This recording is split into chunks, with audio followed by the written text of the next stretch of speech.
자, 내일 영남권 경선을 앞두고 더불어민주당 문재인 전 대표가 대세론을 입증하면서 앞서 나가고 있습니다. 문재인 후보가 민주당 최종 대선 후보가 되기 위한 이 매직 넘버가 51만 표라고 합니다. 자, 그 내용에 대해서 좀 설명을 해주시죠. 어떻게 해서 이게 51만 표가 되는 거죠? 네, 지금 경선이 두 곳에서 이루어졌습니다. 호남과 충청인데요.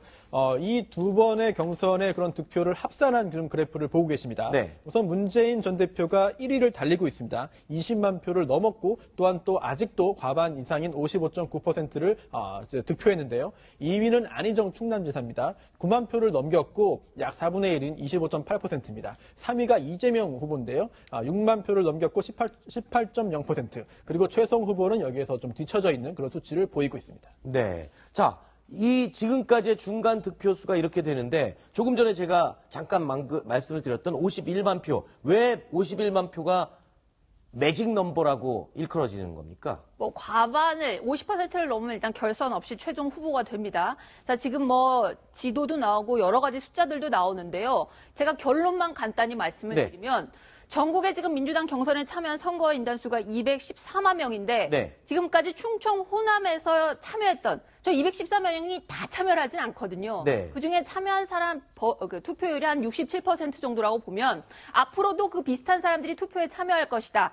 그랬을 때 전체 한 실제 투표 인원을 추산하면 142만 명. 그거의 절반이 얼마입니까? 71만 표가 되는 거죠. 142만에 71만 표가 되는 건데 그걸 넘으면 1등이 되는 거거든요. 이미 20만 표를 확보했기 때문에 남은 게 이제 51만 표가 되면 뭐 다른데 뭐 개표해볼 필요도 없이 과반을 넘는 거기 때문에 1위 후보로 확정이 되는 겁니다. 그렇군요. 자, 남은 지역에서 51만 표를 얻는 것 지금 흐름으로 봐서는 그리 어려워 보이지는 않는다. 이런 분석이 나올 수가 있나요, 혹시? 다른 3명의 후보들에게는 좀 송구한 말씀입니다만 무난히 가능하리라고 보여집니다. 몇 가지 이유가 있는데 이 142만 명이 의원투표라고 하면 71만 표인데 이미 20만 표를 거뒀고요. 51만 표만 거두면 이제 최종 후보가 되는 것인데 이 문 전 대표 지금 파죽지세로 가고 있는 큰 이유 중에 하나가 이 경선인단의 성격입니다. 적극 지지층들이거든요. 이미 조직력이 상당한 경쟁력이 되고 있는 문 전 대표에게 유리하고요. 또 안희정 지사의 경우에 지금 안철수 전 대표가 국민의당 쪽에서 이미 이 본선 가도를 달리는 그런 모습을 나타내면서 안 지사의 또 지지율이 좀 빠지고 있다라고 하는 점, 또 이재명 시장은 문 전 대표하고 지지층이 또 겹치는 점도 있거든요. 바로 이런 부분 때문에 이미 성자가 앞서가고 올 때 남아있는 경선인들도 그게 더불어 따라가는 밴드웨거닝 이펙트도 무시할 수 없는 부분이기 때문에 3명의 후보께는 죄송합니다. 하지만 무난히 달성 가능할 것으로 예측됩니다. 알겠습니다. 자, 문재인 후보의 대세론에 밀려서 힘을 못 쓰고 있는 안희정 지사와 이재명 시장. 자, 이 안희정 지사와 이재명 시장이요, 아직 끝난 게 아니라 그러면서 문재인 대세론에 대한 입장을 분명히 또 밝혔습니다. 뭐라고 했는지 들어보시죠. 2, 3위의 득표율이 50%를 넘었습니다. 저는 긍정적인 메시지를 봅니다. 게임 끝났다고 생각하지 말아주십시오. 아직 기회는 많습니다.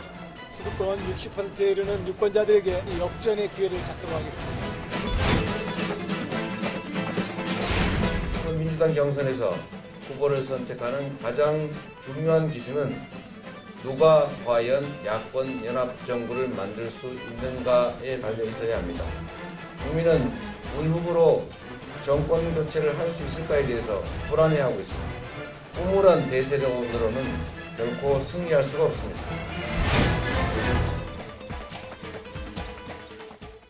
자, 안희정 지사와 이재명 시장 역전의 기회라는 말을 지금 며칠째 계속 쓰고 있는데 과연 그 역전의 기회가 진짜 아직 남긴 남은 건지 표를 보면서 말씀을 드리겠습니다. 수도권의 표가 가장 표수가 많기 때문에 수도권을 이기면 엎을 수 있다, 뒤집을 수 있다, 역전할 수 있다 이렇게 얘기하고 있습니다. 맞습니까? 물론입니다. 실제로? 일단 수치상으로 봤을 때요.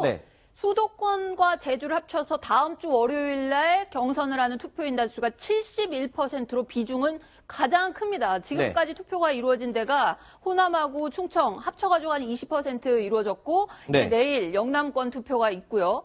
그거 다 해봐야 한 30%인데 투표율, 비중만 보자면은 수도권이 가장 크기 때문에 안희정, 이재명 두 후보들 끝까지 정말 끝날 때까지 끝난 게 아니다. 최선을 다해볼 필요가 있다고 생각합니다. 네. 이 요기베라 전설적인 양키스의 타자인데요. 끝날 때까지는 끝난 것이 아니라는 이야기를 해서 저도 3명의 후보 기회는 있다고 봅니다. 근데 네. 그냥 가만히 있으면 기회는 오는 것은 아니거든요. 경선이라고 하는 것에 대해서 제대로 짚고 넘어갈 필요가 있다는 겁니다. 네. 이 안희정 지사의 경우에는 지금 2위를 달리고 있다면 적어도 앞서가고 있는 문 전 대표를 꺾을 수 있는 자신의 계기, 히든 카드가 뭐냐. 네. 적어도 내가 본선 경쟁력은 더 낫다라는 것을 가장 많은 수도권 경선 인단에게 어떻게 적극적인 참여, 적극적인 투표를 요구하면서 만들어내느냐. 두 번째로는 앞서가는 1위 후보가 있으면 보통 2, 3위 후보는 어떻게 해야 됩니까?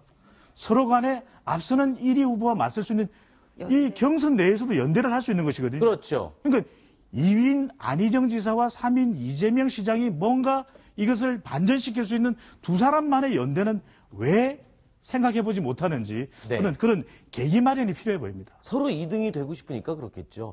본인이 확실하다고 생각을 하니까 그런 것 같습니다. 자, 그리고요. 이 민주당을 제외한 나머지 모든 지역에서는 연대, 단일화 얘기가 나오고 있습니다. 그런데 김종인 전 대표가 이런 말을 했습니다. 자, 통합정부를 통한 연대 이야기를 했습니다. 앞으로 탄생할 정부는 통합적인 체제를 갖춘 정부가 아니면 불가능하다.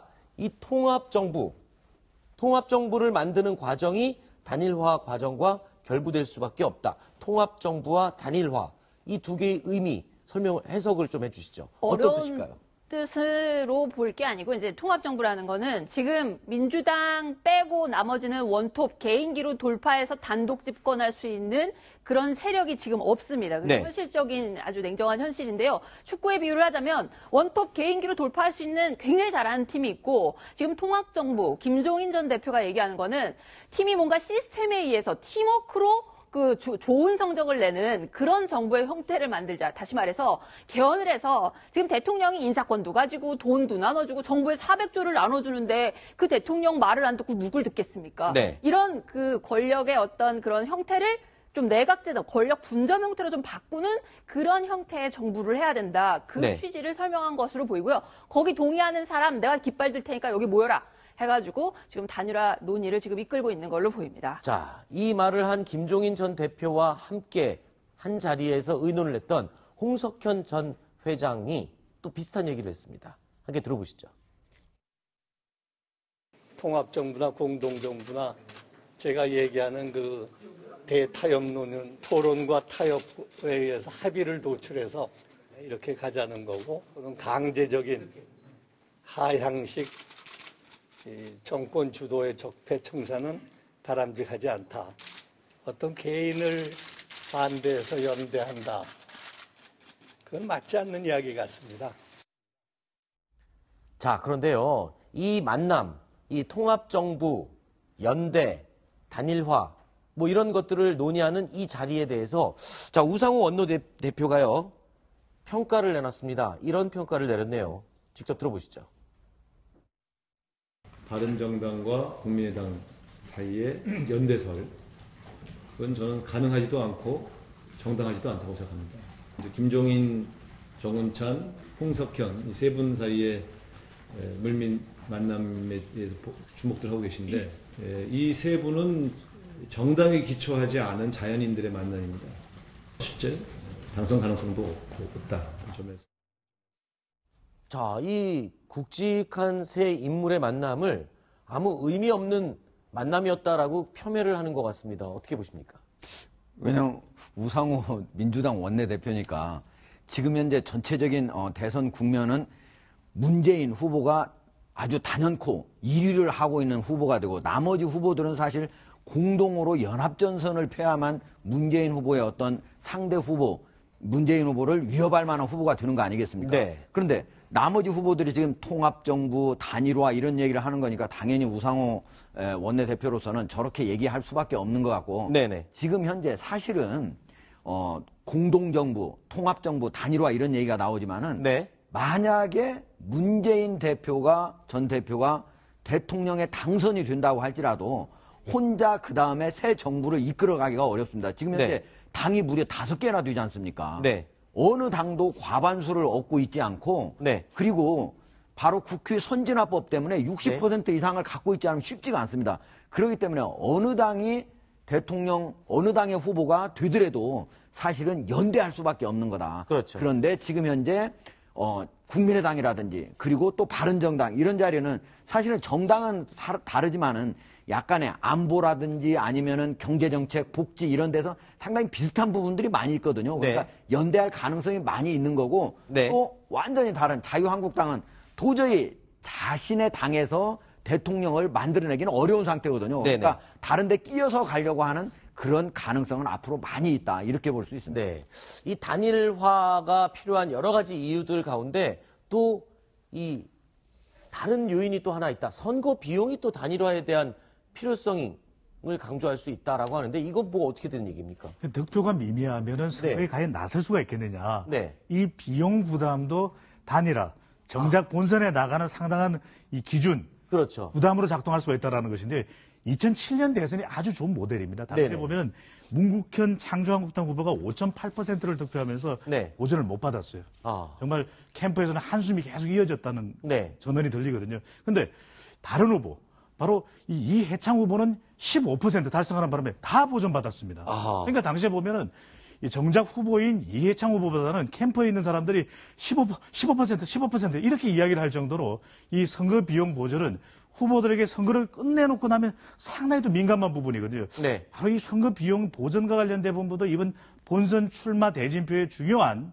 네. 관건이 될 것으로 보여집니다. 그렇군요. 지금 그러니까요. 네. 15% 이상 사실은 지금 현재 되고 있는 거는 문재인 후보하고 안철수 후보뿐이 얹지 않습니까? 그렇죠. 실제 여론조사를 보면은. 그러니까 나머지 후보들은 잘못하면은 끝까지 만약에 뛰었다 그러면 엄청나게 많은 돈을 물어내야 되는 셈이에요. 네. 그러니까 단일화에 대한 요구가 더 많을 수밖에 없다. 이렇게 그렇군요. 알겠습니다. 자, 뉴스탑10 생방송으로 여러분 함께 하고 계십니다. 자, 이번 순서까지요. 심정숙 차장 그리고 배종찬 본부장 이 두 분하고는 인사를 드리고요. 이어지는 코너에서는 김정봉 교수님 그리고 이정훈 위원을 모시고 얘기를 계속해 보겠습니다. 오늘 이야기 고맙습니다.